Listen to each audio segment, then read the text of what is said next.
Baghdad میں ایک بہت ہی گنہگار انسان تھا، لیکن اس کی ماں بہت صالح تھی۔ اس شخص سے جب بھی کبھی گناہ ہوتا تو وہ اس گناہ کو ایک کتاب میں لکھ لیتا۔ ایک رات کا ذکر ہے جب وہ اپنے دن کے تمام گناہ کتاب میں لکھ رہا تھا کہ دروازے پر دستک ہوئی۔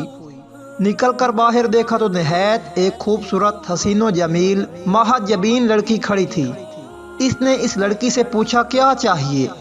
اس لڑکی نے جواب دیا، میرے پاس یتیم بچے ہیں، 3 دن سے بھوکے ہیں، کچھ بھی کھانے کو میسر نہیں۔ اچھا اندر چلی آؤ۔ اس شخص نے اس لڑکی کو گھر کے اندر بلایا اور دروازہ بند کر دیا، کیونکہ اس عورت کو دیکھ کر اس شخص کی نیت خراب ہو گئی۔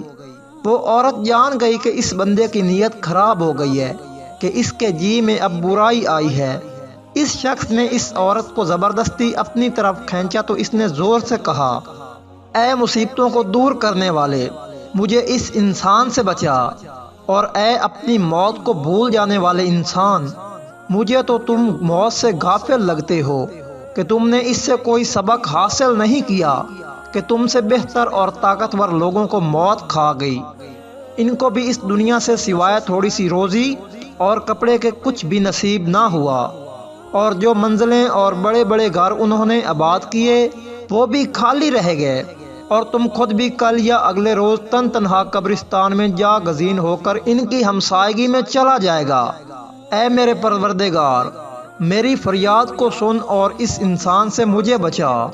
اس شخص نے جب یہ فریاد سنی تو بہت رویا اور اس عورت کو چھوڑ دیا۔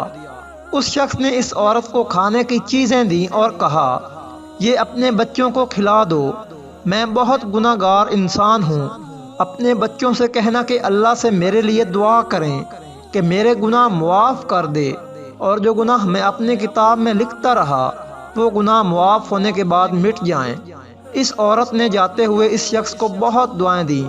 جب وہ عورت چلی گئی تو بندے نے اپنی کتاب میں لکھا کہ میں نے ایک عورت سے آج زنا کرنا چاہا۔ کتاب کھولنے بیٹھ گیا۔ جیسے ہی اس نے پہلا صفحہ کھولا تو اس پر کچھ لکھا ہی نہیں تھا۔ تمام کتاب چھان ماری، لیکن گناہوں کا تمام ریکارڈ کتاب سے پاک ہو چکا تھا۔ اس شخص نے اللہ کا شکر ادا کیا اور ماں کے پاس چلا گیا۔ ماں کو کہا کہ اس کے گناہ معاف ہو گئے ہیں، کیونکہ میں نے اللہ پاک سے ایک عورت کے ہاتھ پر صلح کر لی۔ اس کے بعد اس نے وضو کیا اور نماز پڑھی اور دعا کی، اے رحمان، جیسے آپ نے میرے گناہ مٹا دیے، اب مجھے اپنے پاس بلا لیں۔ یہ کہہ کر سجدہ کیا۔ ماں نے جب دیکھا کہ سجدہ طویل ہو گیا تو اس کو حرکت دی، دیکھا کہ روح پرواز کر چکی ہے اور اس کا انتقال ہو چکا ہے۔ اللہ پاک ہمیں بھی آخرت کی تیاری کرنا نصیب فرمائے، آمین۔